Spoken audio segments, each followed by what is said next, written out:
Halo semuanya, selamat datang di channel Auto Driver Wuling Cortez Turbo. Dan karena beberapa alasan, kami akan melakukan pengetesan yang berbeda kali ini.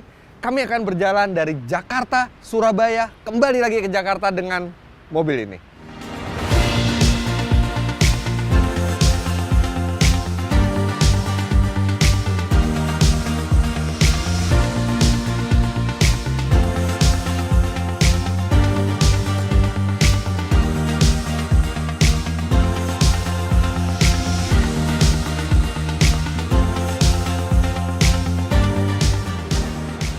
Sebelum melakukan perjalanan, kami lajukan Wuling Cortez Turbo ini ke SPBU Shell untuk diisikan bahan bakar Shell V-Power.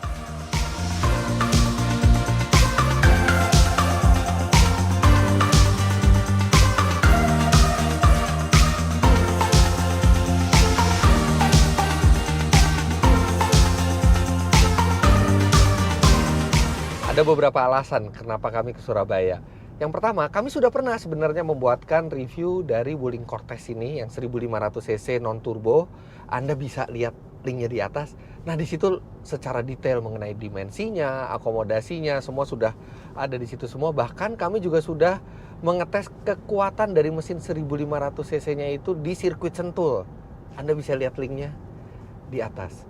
Nah, oke, ini sekarang mesinnya memang beda. Tapi mesin yang dipakai juga itu sama dengan yang digunakan oleh Wuling Almas. Jadi Anda bisa lihat performanya, konsumsi bahan bakarnya, karakter mesinnya, itu bisa detail di Almas karena bobotnya mirip-mirip. Jadi karakternya juga mirip-mirip. Ini mesin, Anda bisa lihat review Wuling Almas kami di atas. Nah, tentu saja reviewnya akan menjadi sangat singkat ketika kita hanya membicarakan tentang perbedaan mesin turbonya. Sekarang kami ingin melakukan satu pembuktian lagi di Wuling. Wuling mengklaim mobil ini sangat nyaman. Kami mengecek ke grup-grup Wuling juga, mereka bilang bahwa Cortez sangat nyaman. Kami pernah coba Cortez. Yes, itu mobil nyaman. Tapi senyaman apa? Apakah hanya nyaman untuk dipakai ke dalam kota? Gimana kalau kita ke luar kota? Sekalian yang jauh, Jakarta, Surabaya. Dan merasakan apakah kita kalau ke Jakarta, ke Surabaya non-stop dengan mobil ini masih bisa tetap nyaman. Dan ada satu lagi pembuktian yang kami mau lakukan, yaitu ketahanan mesinnya. Tidak disentuh lagi, karena disentuh kami sudah pernah coba. Kami dari Jakarta ke Surabaya akan non-stop, walaupun kami berhenti untuk makan, berhenti di rest area, tidak akan mematikan mesin sama sekali. Bahkan pada saat kami menginap nanti malam, itu juga mesin akan tetap dinyalakan, dan besok dari Surabaya ke Jakarta juga akan non-stop. Jadi mesin pertama kali dinyalakan di Jakarta dan akan dimatikan lagi di Jakarta. Jadi total perjalanan hampir 2000 km tanpa mematikan mesin sama sekali. Oh ya, ada satu kondisi di mana mesin akan dimatikan, itu hanya pada saat kami mengisi bahan bakar karena untuk keselamatan. Dan dalam perjalanan ini saya nggak sendiri pastinya, saya ditemani sama Aziz, sama Awi, ada kamera car juga isi 3 orang. Di Wuling Cortez ini kita isi 3 orang untuk bergantian mengemudi karena tidak disarankan untuk satu orang mengemudi terus-terusan karena konsentrasi itu juga akan melemah. Untungnya di Wuling Cortez ini ada pengingat kelelahan, fatigue warning. Jadi tadi kami sudah set ke 2 jam, jadi tiap 2 jam saya, Awi, dan Aziz akan bergantian mengemudikan mobil ini. Ya, pertama kali keluar memang langsung macet di tol Jor. Dan juga kami juga tahu nanti akan macet di tol Cikampek. Baru setelah Cikampek, di Cipali dan seterusnya itu kami akan benar-benar menikmati perjalanan ini. Tapi untungnya walaupun macet, Cortez ini sudah dilengkapi dengan electric parking brake dengan auto hold. Setidaknya itu menambah kenyamanan. Tidak terlalu capek pindah dari gas rem itu karena sudah ada auto hold-nya. Masih di daerah Jakarta, sekarang saya akan bicara sedikit tentang mesinnya. Mesin Cortez itu ada 3 jenis, 1500cc normally aspirated, 1800cc, dan 1500 turbo.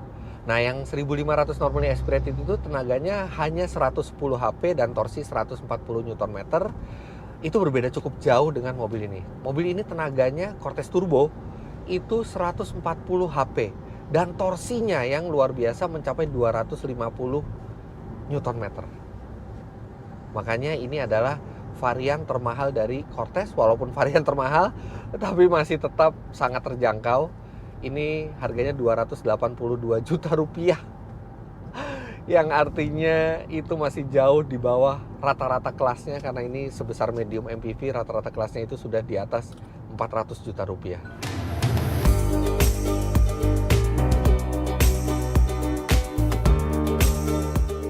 Setelah melewati tol Cikampek dan memasuki tol Cipali, kami pun bisa merasakan kenyamanan Cortez Turbo ini secara lebih baik.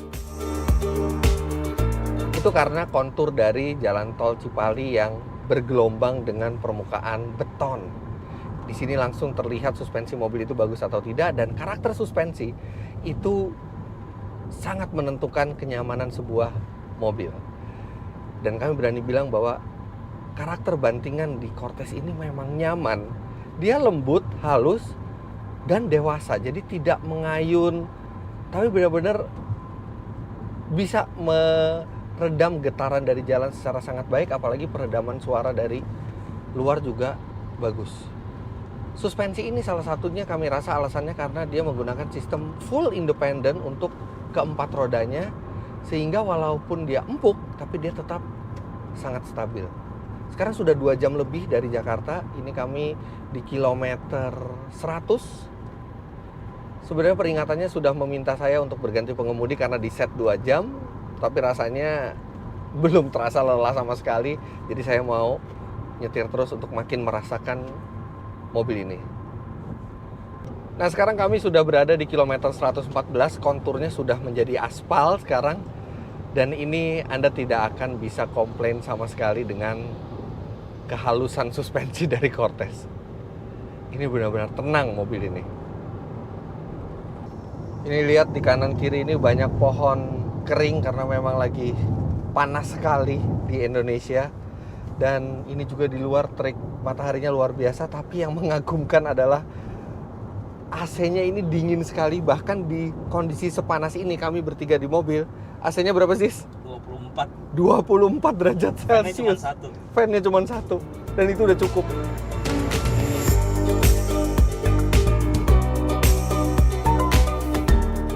Tanpa terasa, kami pun sampai di perhentian pertama. Alhamdulillah kita udah sampai Cirebon dan gak kerasa saya nyetir non-stop dari Jakarta sampai Cirebon.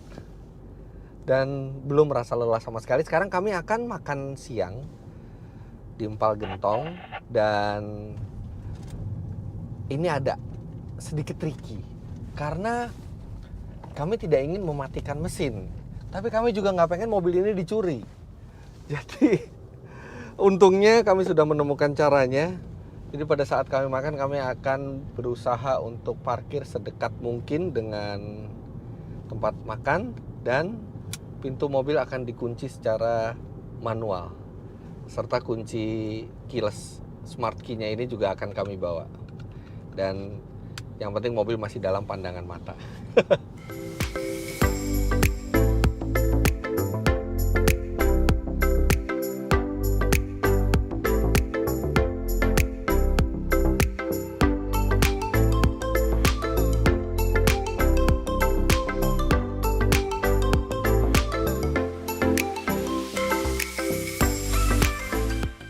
Setelah puas istirahat makan siang, kami langsung melanjutkan perjalanan dan saya pindah posisi duduk.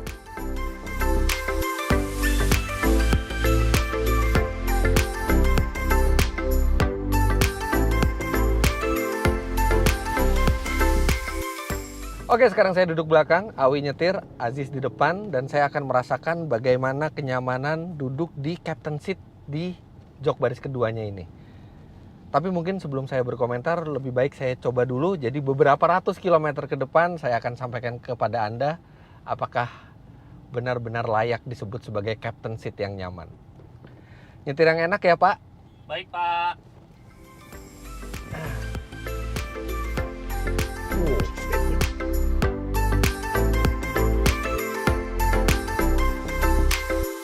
Awi menyetir cukup halus sehingga tidak terasa saya tertidur lelap di belakang. Dan mobil ini memang benar-benar sangat nyaman.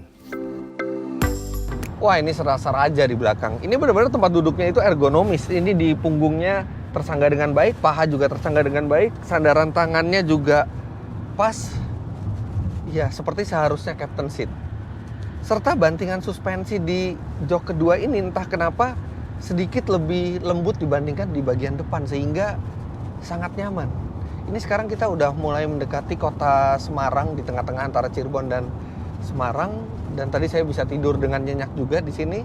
Serta dengan konstruksi captain seat seperti ini, rasanya kalau Anda mau beli Wuling seharga di bawah 300 juta rupiah Cortez Turbo ini dan mau menggunakan jasa pengemudi, bisa karena bangku belakangnya proper, legroom lega, dan Anda juga bisa pengennya di bangku belakang terus sih sampai Surabaya. Tapi saya juga mau merasakan nyetir lagi nanti setelah bergantian dengan Awi dan Aziz. Seluruh perjalanan kali ini kami lakukan melewati tol Trans Jawa. Jalan tol Trans Jawa ini sudah dioperasikan sekian lama dan bisa digunakan oleh umum. Tapi untuk saya pribadi, ini kali pertama saya lewat tol Trans Jawa ini dari Jakarta sampai Surabaya menggunakan mobil non-stop. Kalau dulu itu pekerjaan luar biasa dari Jakarta Surabaya menggunakan mobil, harus nginep di tengah seperti di Semarang atau siap capek sekali sampai Surabaya. Tapi sekarang ini mudah semuanya, 100 km per jam di tol, dalam 8 jam, 9 jam kita udah sampai ke Surabaya, dan sangat mudah dan nyaman semuanya. Tapi memang untuk melintasi tol Trans Jawa ini secara lebih menyenangkan, sebaiknya Anda pilih mobil yang nyaman. Karena jalannya itu konturnya tidak rata. Kalau suspensi mobil Anda keras atau mobilnya limbung, maka tidak menyenangkan melewati tol ini. Tapi kalau misalnya mobilnya nyaman, ini sangat enak. Serta satu lagi yang harus diperhatikan, jangan terbuai dengan lurusnya jalan dan memacu Anda untuk berkendara di atas 100 km per jam. Karena selain itu melanggar peraturan, kalau Anda berada di kecepatan tinggi dengan jalan yang tidak sehalus autoban ini, itu bisa berbahaya. Apalagi kalau sampai loncat. Nah, seperti ini. Bayangkan kalau itu lari 200 km per jam, mobil Anda bisa terpelanting. Jadi ya itu, tipsnya 2 kalau mau tol Trans Jawa. Pakai mobil yang nyaman. Kedua, jaga kecepatan maksimalnya dalam regulasi. Memasuki area Semarang, kami sempatkan berhenti di rest area dan bertemu beberapa subscriber kami di sana. Posisi nyetirnya Awi. Beda. Oh, ini hebat ya. Mobil harga segini, kursinya elektrik kanan dan kiri. Jadi lebih praktis dan lebih presisi. Oke, sekarang kita di Ungaran, kita lanjutkan lagi perjalanan menuju Surabaya. Awi mana?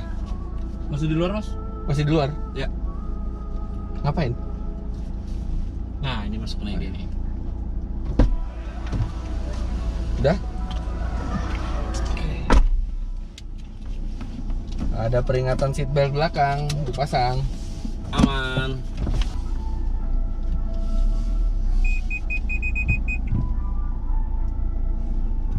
Kamera mundurnya dia pakai guidelines.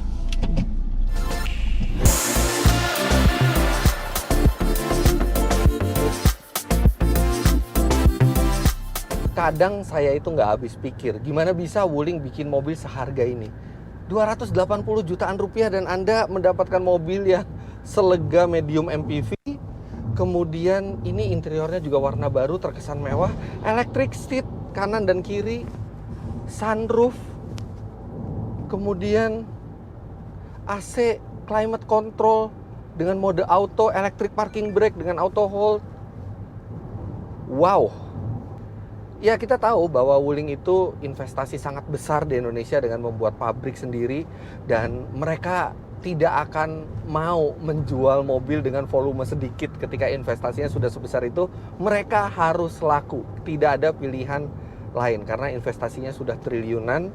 Dan kita nggak tahu ini apakah harga normalnya mobil seperti ini ataukah ini disubsidi, kita nggak tahu. Tapi yang jelas sekarang kita bisa mendapatkan mobil seharga ini di pasar dengan kelengkapan yang luar biasa dan kenyamanan yang hebat. Kita harus bersyukur ada Wuling di Indonesia karena membuat kita memiliki pilihan yang lebih baik dengan dana yang lebih sedikit dan juga memacu pabrikan-pabrikan mobil lain untuk membuat mobil dengan value for money yang lebih tinggi. Mesin 1500 cc turbo yang digunakan ini tenaganya 140 HP dan torsi 250 Nm. Ya, terutama torsinya yang terasa menonjol untuk di kelasnya. Dan ketika saya butuh tenaga, saya tinggal injak gas dan akselerasinya itu positif. Tapi memang seperti khasnya mobil turbo, ada turbo lag. Ada waktu yang harus Anda tunggu sebelum turbonya itu tekanannya penuh dan menendang mobil ke depan. Tapi begitu turbonya sudah masuk, itu lajunya positif. Itu seperti gelombang tenaga yang datang terus-menerus dan halus karena dia menggunakan transmisi CVT. Kalau Anda berpikir bahwa transmisi CVT itu kurang natural rasanya, Anda bisa masukkan ke mode sport mungkin. Jadi di mode sport ini Anda dijaga di putaran mesin yang lebih tinggi. Dia juga ada eco mode. Atau kalau misalnya Anda ingin natural, Anda bisa masukkan ke mode manual dan dia akan mensimulasikan transmisi CVT ini seperti transmisi manual, bukan 6 speed, bukan 7 speed, 8 speed. Ini mobil nyaman. Kalau Anda punya Wuling Cortez, terutama yang turbo, saya encourage Anda untuk bawa mobil itu keluar kota, jangan dipakai di dalam kota saja karena ini mobil sangat proper untuk dibawa keluar kota dan nyaman. Memang akan lebih perfect lagi, akan lebih sempurna lagi kalau misalnya mobil ini dilengkapi dengan telescopic steering dan cruise control. Tapi kayaknya saya mintanya berlebihan karena balik lagi harga mobil ini di bawah 300 juta rupiah. Dan rasanya sulit menemukan mobil di bawah 300 juta rupiah keadaan baru ya, yang senyaman ini untuk dipakai berjalan jauh. Selama perjalanan ini, kadang-kadang kami harus menyalip secara cepat, kadang-kadang kami harus menanjak. Dan mesin ini kami siksa. Benar-benar kami nggak takut untuk gaspol, untuk akselerasi yang maksimal, walaupun kecepatan tetap dijaga di sesuai regulasi. Tapi mesin ini berakselerasi terus dan tidak dimatikan. Kita lihat bagaimana kalau dia tidak dimatikan sampai nanti ke Jakarta lagi. Ini saya belum capek nyetir ini sama sekali. Bahkan tadi juga cuman tidur sebentar. Sekarang saya udah mau nyetir lagi, nggak ada pegel. Udah pada pegel belum? Saya belum. Ajis mas yang ini. Aziz pegel. Ajis nggak pegel sih sebenarnya. Tapi Belum nyetir. Males nyetir. belum nyetir. Oh iya. Iya. Oke. Demi atas keadilan Aziz harus nyetir nanti di leg terakhir, tapi nggak apa-apa, sekarang saya nyetir dulu. Nanti yang akan membuat saya berganti posisi ke belakang lagi atau ke samping adalah kalau saya sudah ngantuk. Tapi kalau capek kayaknya enggak. Sekarang hari sudah menjelang malam, kita akan menikmati perjalanan menuju Surabaya. Dan untungnya sistem audio di mobil ini itu suaranya bagus. Untuk ukuran mobil seharga di bawah 300 juta rupiah, saya rasa ini yang terbaik karena bassnya itu terasa tendangannya, bukan sekedar asal bunyi, tapi ada tendangan bassnya dan detail dari audionya juga cukup baik. Kemudian ini entertainment systemnya juga advance. Dia bisa terkoneksi secara Bluetooth, bisa dikoneksikan dengan kabel, bahkan kalau Anda menggunakan Android bisa mirroring. Coba sekarang kita dengar lagunya. Nah, ini sekarang terhubung dengan handphonenya Aziz melalui Bluetooth. Coba Aziz. Play lagu ya. Ya. Tuh, bassnya dum. Oke, udah, daripada kena copyright. Stevie Wonder, I just called to say I love you. Lutfi Aziz, luar biasa. Enak mas, lagu 80-an. Ya sudah, Sekarang kita akan menuju Surabaya. Untung lampunya terang ini jadi nggak ada masalah. Sambil menikmati lagu-lagu jadul.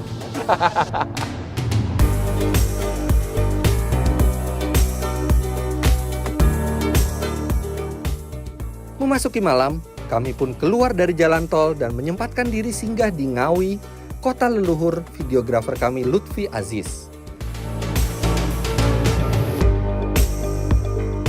Setelah itu, perjalanan kami lanjutkan non-stop ke Surabaya. Akhirnya kami sampai di Surabaya dan bertemu tim Autodriver lainnya.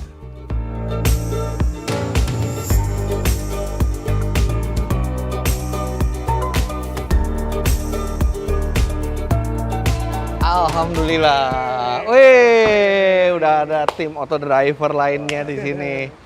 Benny, Adit, Sony. Oke, alhamdulillah kami sudah sampai di Surabaya dan menjawab pertanyaan yang kami ajukan di awal video ini. Apakah Cortez mobil yang nyaman? Oh iya, saya tidak pegal sama sekali, tidak merasa lelah sama sekali. Ngantuk iya, karena memang sudah jamnya tidur, tapi tidak capek sama sekali. Dan kami berani bilang bahwa untuk rentang harganya, Cortez adalah mobil yang paling nyaman untuk dibawa keluar kota. Bahkan kami rasa sampai hingga 100 juta rupiah di atas ini belum ada mobil baru yang bisa senyaman ini untuk mengakomodir banyak orang keluar kota. Sekarang ada satu pertanyaan lagi, apakah mesin yang dari tadi kami geber dari Jakarta sampai Surabaya masih bisa untuk balik dari dari Surabaya ke Jakarta, dan malam ini mesin tidak akan dimatikan, akan dinyalakan terus sehingga non-stop Jakarta, Surabaya, Jakarta tanpa mematikan mesin. Dan sayangnya besok saya ada kebutuhan syuting lain untuk Autodriver di Jakarta sehingga saya pulang, dan kunci mobil ini pun saya serahkan ke tim berikutnya, Sony, Adit, dan Benny. Jadi nextnya ikuti petualangan mereka.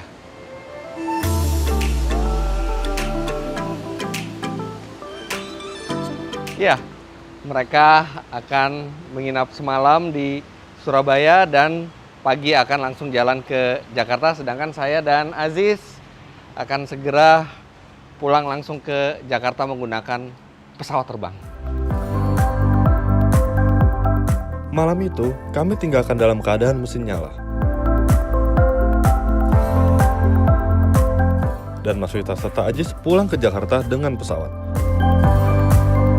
Keesokan paginya, kami berangkat menuju Jakarta non-stop. Dan benar seperti yang diutarakan tim pertama, Cortez ini sangat nyaman untuk rentang harganya.